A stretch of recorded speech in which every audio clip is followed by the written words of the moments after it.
Good morning, children. Welcome back to the social session. Children, as I told you, the revision of the first unit we shall take up today, children. That's the Indian relief features, the physical features of India.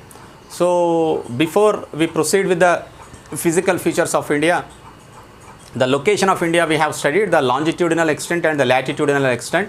The longitudinal extent and the latitudinal extent are 30 degrees.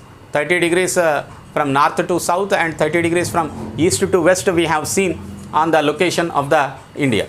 And India is physically located in the northeastern hemisphere of the earth. So this is most important, children. In which part of the globe the India is located? In the northeastern hemisphere. You remember about the northeastern hemisphere, children? Okay. So this is a globe, children, and this is the equator. This divides the globe into two equal halves. This is northern hemisphere and this is southern hemisphere. And this is a 0 degrees longitude which divides the globe into eastern hemisphere and western hemisphere. This quarter is called as northeastern hemisphere. This is called as northwestern hemisphere. This is southwestern hemisphere and this is southeastern hemisphere. India is located in this region. In the northeastern hemisphere, India is located. And it extends from 8 to 37 degrees Celsius, the 37 degrees. So that means it is very near to the equator, very near to the equator. And even if you see about the Indian standard time, that is 82 degrees 30 minutes eastern longitude, we call it as a Indian standard time. And this passes through Allahabad of Uttar Pradesh. Allahabad of Uttar Pradesh, it passes through Allahabad of Uttar Pradesh and Kakinada of even Andhra Pradesh. So from these places, this longitude, that is 82 degrees 30 minutes longitude passes through, and we consider this longitude as the Indian standard time. The time which is at 82 degrees 30 minutes of eastern longitude is considered as a perfect time all over the India. And why there is a variation of time in different places, you have seen in class 9th already. So I need not further take you into how the time is classified. And coming to the physical features of India, children, we have broadly classified the Indian relief features into 6 features. And the first one is the Himalayas, children. The great Himalayan mountain ranges are the first.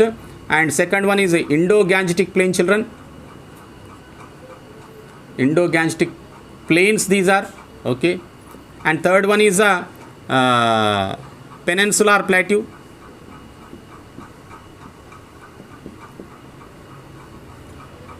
And fourth one is the coastal plains. Fifth one is islands. And sixth one is the deserts. So under the Himalayas, we have classified the Himalayan mountain ranges into 3.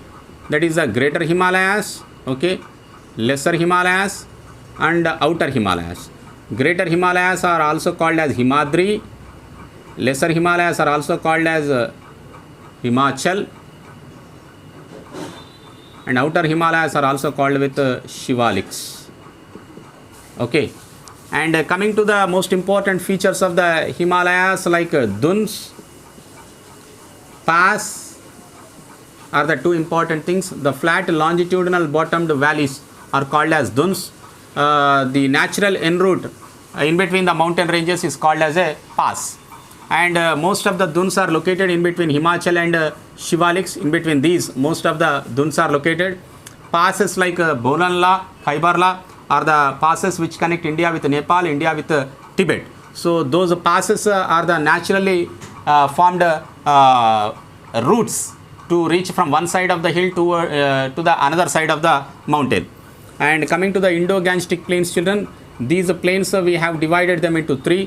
One is the Indus plain and its tributaries. The other one is Ganga plain. The third one is Brahmaputra.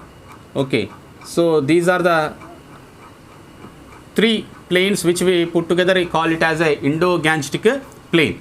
And the kind of soils which are available here are the older alluvium, newer alluvium, and ray or kellar. Ray or kellar, the salt marshy tract, we call it as a ray or kellar. So those kind of soils are available in the Indo-Gangetic plain region. So Indus doesn't flow in India for a longer distance, okay, but it's a tributaries. It's a tributaries like Chenab, Jhelum and Ravi, Beas, Sutlej. These rivers which are the tributaries of river Indus flows across Punjab and Haryana region, and that Punjab and Haryana comes under the Indus plain, whereas Ganga flows in more than 4 states of our country: Uttarakhand, Uttar Pradesh, Bihar and West Bengal. So these Ganga plains are very vast plains, and Brahmaputra plain in Assam also comes under this Indo-Gangetic plains, children. So in the next class we'll learn about the peninsular plateau and coastal plains. Thank you, children.